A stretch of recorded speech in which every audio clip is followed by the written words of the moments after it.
وہو شہر الصبر، یہ صبر کا مہینہ ہے، برداشت کا مہینہ ہے کہ بھوک لگتی ہے، پیاس لگتی ہے تو کوئی مزاج کے خلاف بات ہوتی ہے، انسان آپے سے باہر ہو جاتا ہے، غصہ آتا ہے اور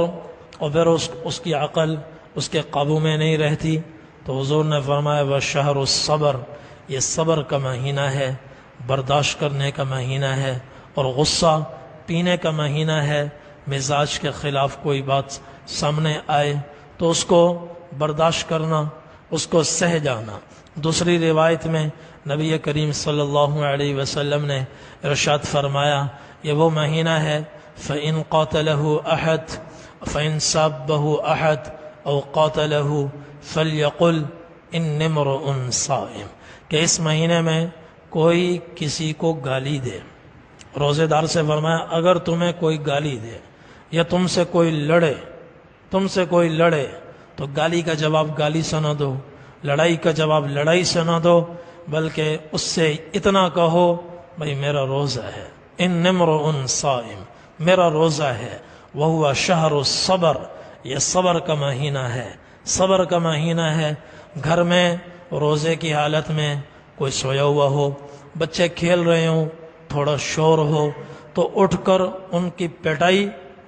کرنے کا یہ مہینہ نہیں ہے، بلکہ برداشت کرنے کا مہینہ ہے۔ زیادہ سے زیادہ درخواست کر دی جائے کہ بھائی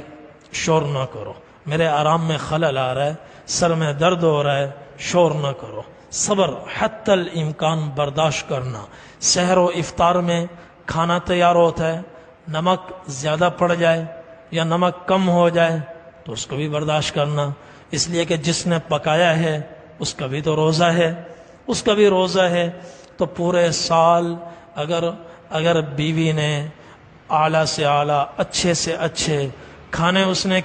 کھلائے ہیں اور ایک مہینے میں اس کے اپنے روزے کی وجہ سے وہ آگ کی گرمی زیادہ برداشت نہیں کر سکی، زیادہ گوشت کو بھون نہیں سکی، یا کھانے میں وہ پہلے والی لذت پیدا نہیں کر سکی، یا نمک زیادہ ہو گیا یا کم پڑ گیا، تو بجائے اس پر برسنے کے نبی کریم صلی اللہ علیہ وسلم کے اس ارشاد کو ہم یاد رکھیں، وَهُوَ شَهْرُ الصَّبْرِ، یہ صبر کا مہینہ ہے، برداشت کا مہینہ ہے۔ پھر حضور نے